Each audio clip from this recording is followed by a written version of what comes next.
Narrativas, círculos concéntricos de una trama vital de historias académicas. Modulaciones y ondulaciones de ese acto inicial que originó carreras, consolidó prácticas y propició deseos. Detalles de diálogos y pedazos de vida que sostienen por acá nuestras utopías.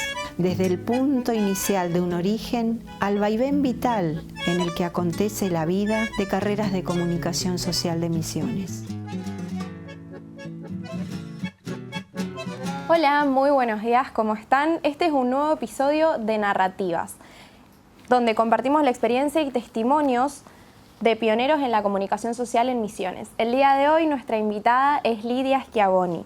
Es antropóloga social, investigadora especializada en cuestiones de género y una de las primeras docentes de la carrera de periodismo. Bienvenida, Lidia. Un gusto tenerte acá.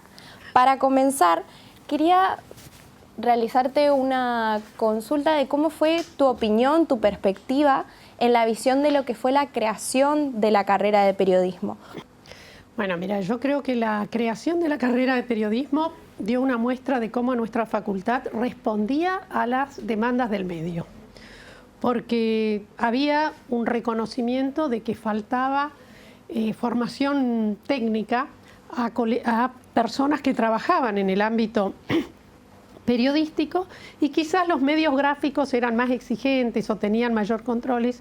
Había habido como un boom de radios a partir de la frecuencia de las FM, y eso generó que se multiplicaran periodistas amateur. Cuando la facultad empieza a gestionar el plan de estudios, se construye con una novedosa propuesta que era trabajar a través de áreas en vez de materias.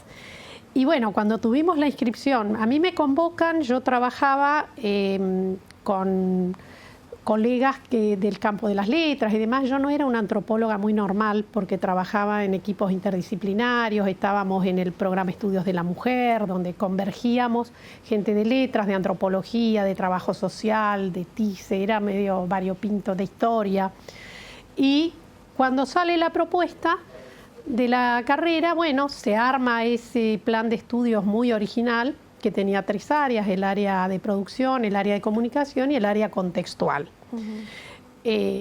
Se produce una inscripción de más de 500 alumnos. Eso nos choqueó como equipo, sí, pero también nos dio la pauta de la importancia que tenía o de la necesidad que había de esa formación académica. Entonces, bueno, después del susto de los 500 y pico de estudiantes, el desafío fue cómo armar esas propuestas académicas a partir de un núcleo duro que era la producción multimedial, es decir, tanto la producción gráfica, la producción de radio como audiovisual, que era diría yo, el corazón de la carrera. Y el área de comunicación social ponía en escena o visibilizaba todo lo que tenía que ver con la interacción social, la comunicación como proceso social.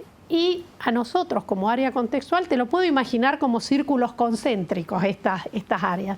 Nos tocaba generar el contexto sociohistórico en el cual transcurrían esos procesos sociales que se analizaban desde el área de comunicación y que se generaban desde el área de producción. Como éramos un equipo, diría, relativamente cercano en términos de edad, habíamos compartido parte de nuestra formación académica con Elena, con Marcelino, con Ana Zanotti, con Francisco Rodríguez, que habían sido colegas que trabajaban con nosotros en el área. Se fueron, digamos, había un diálogo fluido en cuanto a cómo encarar. Los personajes más raros eran los del área de producción, donde Rolo Capaccio era, estaba como director de la carrera, y Rubén Zamboni era uno de los que no se habían formado acá en Misiones. Uno venía de La Plata, otro se había formado en Córdoba, pero que, digamos, eran parte del equipo que se conocía. Y la verdad que fue una experiencia desafiante, porque era inventar nuevos programas, articular. Y en el área contextual a nosotros el desafío grueso fue ver, bueno, qué disciplinas se ponían en juego para poder organizar o plantear ese contexto sociohistórico. Entonces había temas de historia, de geografía, de economía, de antropología, de sociología, es decir, esto confluía ahí. Y te diría que del grupo de antropología, es decir, no diría con envidia, pero sí con sorpresa, se veía esto de una carrera que tenía una amplia matrícula. Siempre en la facultad creo que los de turismo habían sido los que superaban las comisiones de 100 personas. Y acá nosotros teníamos 500 y pico de alumnos. Creo que fue muy importante el aporte desde la Secretaría Académica con la presencia de Perla Dubovsky, que nos ayudó a imaginarnos y a organizar las comisiones de trabajo. Se armaron 5 comisiones con más de 100 estudiantes cada una. Trabajábamos a la mañana y trabajábamos a la tarde-noche.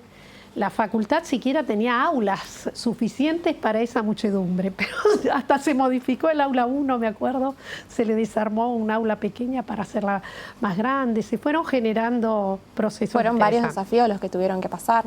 Múltiples. Para crear eso.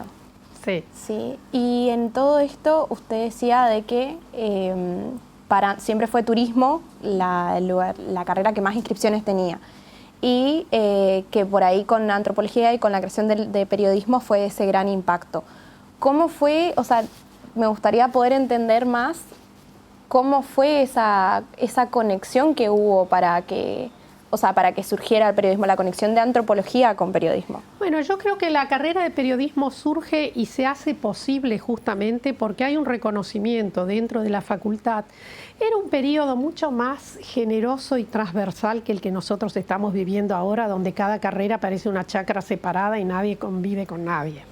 Nosotros teníamos muchas materias comunes entre las carreras y donde había un reconocimiento de las especificidades de cada uno. Nosotros compartíamos, por ejemplo, desde antropología con la gente de letras, materias, y entonces teníamos, qué sé yo, cursamos junto con, me acuerdo, con Claudia Santiago, con Liliana Daviña, eran nuestras compañeras de cursada, con lo cual vos después ibas creciendo y te encontrabas en un espacio académico distinto, pero había un mundo común, ¿no? Claro, se presentaba como una mixtura. Claro, yo creo que el bagaje que brindó, por un lado, la carrera de letras como un sustento fuerte a la carrera de periodismo y el que dio la carrera de antropología hicieron posible que hubiese que complementar o que agregar el área de producción, pero que los otros campos estaban de algún modo cubiertos o había recursos humanos en la facultad para poder dar respuestas a esa necesidad.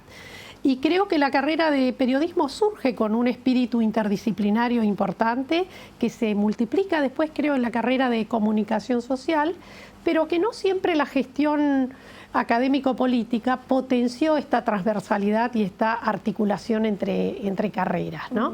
Sino que fue como alimentando más bien la singularidad de cada una sin valorar la riqueza que tenía este juego transversal. Claro, y las bases que había sentado en un principio. Sí. Ahora, en el año 98 de la carrera de periodismo que se pasa, o sea, surge como ese tránsito, ese cambio hacia lo que es comunicación social. ¿Cómo se vivió ese momento? ¿Cómo lo vivió usted?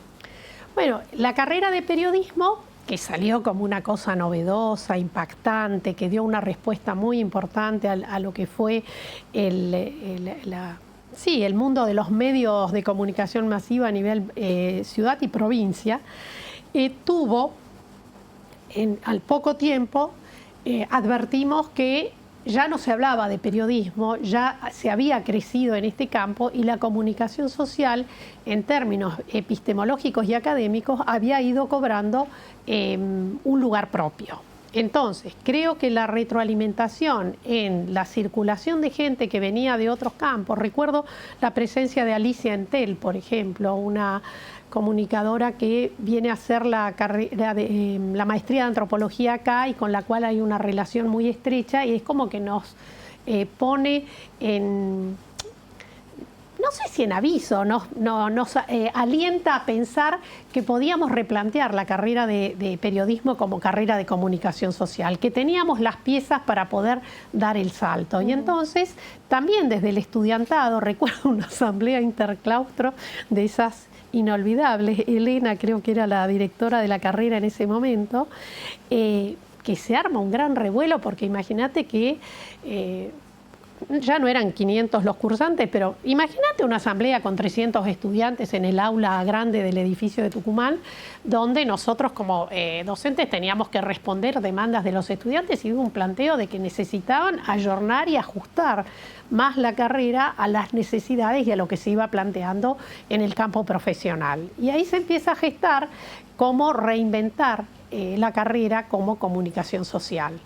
Se trató de mantener que no fuera tan larga, porque las licenciaturas en la facultad eran de 5 años y se estiraban a más de 6 o 7, y entonces se hace un primer planteo donde hubo que reconvertir las materias de áreas a materias, porque ese también había sido un reclamo.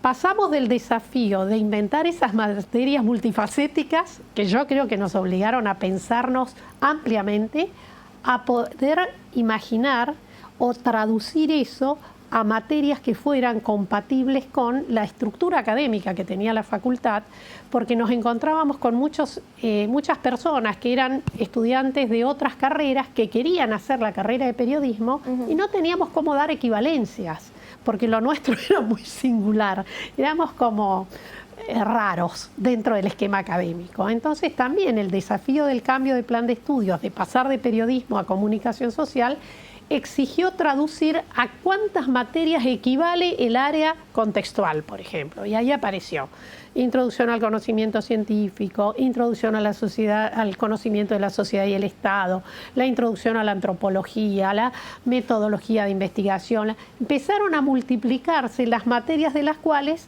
podíamos decir: tomo un poco de acá, tomo la historia regional, la historia económica.